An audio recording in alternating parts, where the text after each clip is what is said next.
The following morning, the portrait haunted her thoughts. Every detail remained vivid in her mind. The golden-haired woman, the untouched chamber, the pain she had witnessed in her husband's eyes. For weeks, she had believed herself trapped in a marriage to a cold-hearted aristocrat. Now she wondered whether she had married a broken man instead. The realization unsettled her far more than she cared to admit. At breakfast, silence stretched between them as usual. Sunlight streamed through towering windows, silver cutlery gleamed, the scent of fresh tea drifted through the air. Across the table, the Duke of Blackthorne appeared entirely composed, as though the confrontation in the West Wing had never occurred, as though she had never discovered his secret. Finally, she set down her teacup. Who was she? The Duke froze, only for a moment, but she noticed. His gaze remained fixed upon his plate. I thought we concluded that conversation. We did not conclude it. His jaw tightened. Some matters are better left buried. Not when they continue to haunt this house. For several seconds, neither spoke. Then he rose. The chair scraped against the floor. You believe you seek the truth. His voice was low. Yet truth rarely offers comfort. Without another word, he left, leaving her alone with growing questions. Days later, London provided the answers, or so she believed. The season had begun. Ballrooms glittered with crystal chandeliers. Orchestras filled grand halls with music. Ladies swept across polished floors in silk and satin. Gentlemen exchanged gossip beneath towering marble columns. And everywhere she went, people watched her. The Duchess of Blackthorne, the woman foolish enough to marry the notorious Duke. At a particularly crowded soiree, she found herself cornered by an elderly countess renowned for collecting scandals. The woman lowered her voice dramatically. My dear Duchess, has your husband spoken of Miss Celestine Ashcroft? The name struck her immediately. The portrait, the vanished chamber, the vanished fiancé. No, she replied carefully. The Countess sighed with theatrical delight. How intriguing! Several ladies leaned closer, eager listeners, hungry spectators. 3 years ago, the Countess continued, the entire kingdom expected their engagement to culminate in marriage. What happened? The woman smiled. The young lady disappeared. The surrounding guests exchanged meaningful glances. Disappeared. Vanished completely. The Countess lowered her voice further. Many believed the Duke drove her away. Others whispered. Some claimed she had fled. Others suggested disgrace. Others still hinted at darker possibilities. By the time the conversation ended, her heart felt heavy. None of it sounded true. None of it matched the grief she had seen in her husband's eyes. That evening she returned home determined to uncover the truth. And fate finally offered her an opportunity. A storm swept across the countryside after midnight. Rain battered the manor. Thunder shook the windows. Unable to sleep, she wandered through the library. The fire crackled softly. Lightning illuminated the room. Then she noticed a leather journal resting upon a desk, one she had never seen before. The Duke's journal. She knew she should not open it, yet curiosity proved stronger than propriety. Her fingers trembled as she turned the first page. What she discovered shattered every rumor, every assumption, every accusation. The entries described a love story, not a scandal, not a betrayal, a love story. Page after page revealed a younger version of the Duke, hopeful, passionate, deeply devoted. The woman from the portrait had been the love of his life, his entire world. Then she reached the final entry, and her breath caught. Celestine Ashcroft had not abandoned him. She had died 3 weeks before their wedding. A carriage accident. A tragedy concealed from society by her influential family. The truth was hidden to avoid public spectacle. Only a handful of people knew. The Duke had endured public suspicion rather than expose private grief. Tears filled her eyes. Suddenly, everything made sense.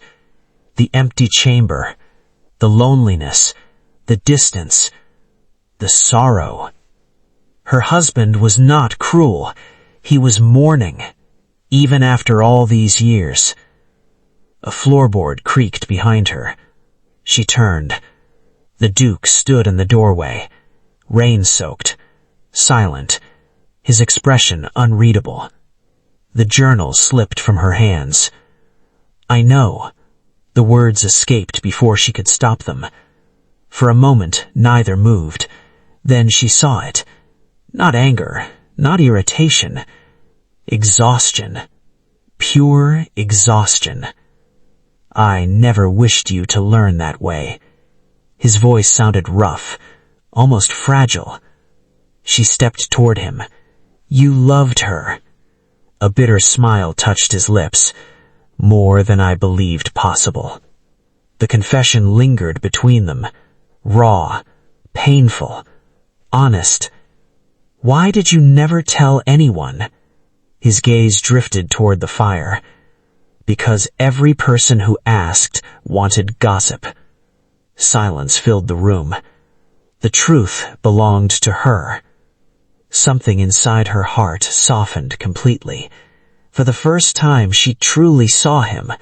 Not the Duke, not the scandal, not the title. Simply a man who loved deeply and lost everything.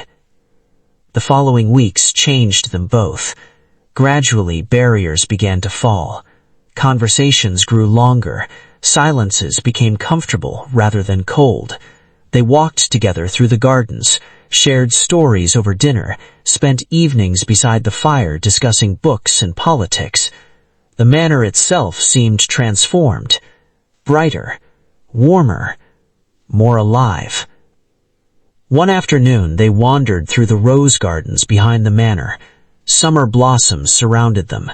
Pink roses, white roses, crimson roses. The fragrance drifted upon a gentle breeze. For several moments they walked without speaking. Then the Duke suddenly stopped. "I owe you an apology." "For what?" "For giving you half a marriage." Emotion flickered across his features. "You deserved better." Her heart tightened. "You never treated me unkindly." "That is not the same thing." He looked away. "I married you because I believed I had nothing left to give."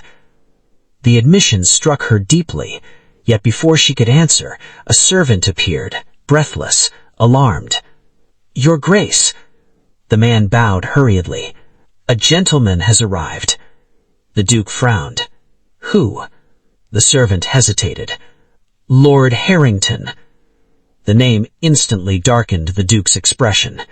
Something dangerous entered his eyes. "What does he want?" "He insists upon seeing your Grace immediately." An hour later, everything changed. The visitor brought devastating news. Years earlier, Lord Harrington had secretly manipulated financial records connected to the Ashcroft family. Evidence had recently emerged. Evidence proving that Celestine's carriage accident had not been an accident. The room fell silent. The Duke's face drained of color.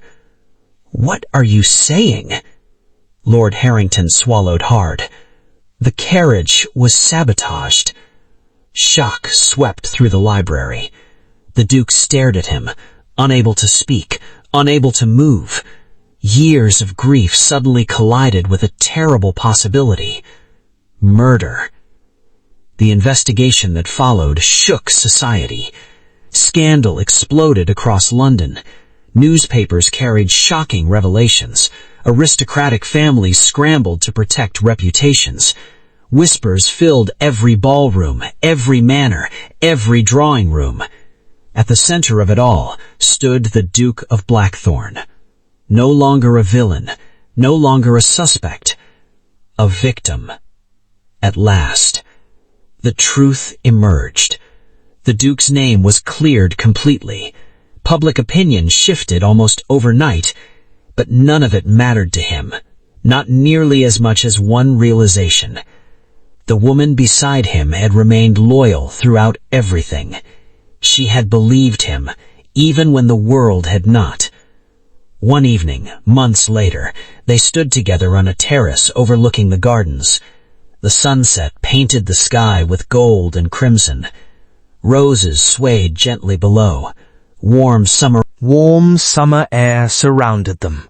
The Duke turned toward her, his expression unusually serious. "There is something I must tell you." Her pulse quickened. "What is it?"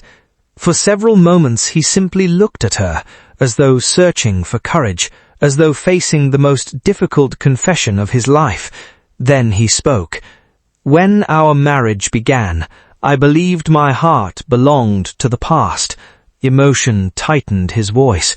"I believed it always would." She could scarcely breathe.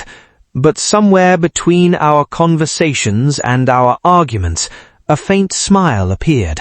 "Between your stubbornness and your kindness." His eyes met hers. "I fell in love with you." The world seemed to stop. The breeze, the birdsong, the fading sunlight, everything disappeared, leaving only him, only those words, only that moment. Tears filled her eyes, not sorrowful tears, joyful ones, hopeful ones, the kind she had never imagined shedding for the man she had once feared. He reached for her hand, gently, carefully, as though she were precious. "I know this marriage began as an arrangement." His voice softened. "But you changed everything." A tear slipped down her cheek. "I love you too." The words barely emerged above a whisper, yet his entire expression transformed. For the first time since she had met him, true happiness illuminated his countenance. Months later, guests gathered once again at Blackthorne Manor, this time not for obligation, not for duty, but for celebration. Music drifted across the gardens, flowers bloomed everywhere, laughter filled the air. The Duke stood beside his Duchess beneath an archway of roses, his arm wrapped securely around her waist. Their eyes met, and both smiled. Not because fate had been kind, not because life had been easy, but because two wounded hearts had found one another when they least expected it. The arranged marriage that neither wanted had become the greatest blessing of their lives. And in the years that followed, whenever visitors asked how such an unlikely love story began, the Duke and Duchess of Blackthorne would exchange knowing smiles, for they understood a truth few others ever learned.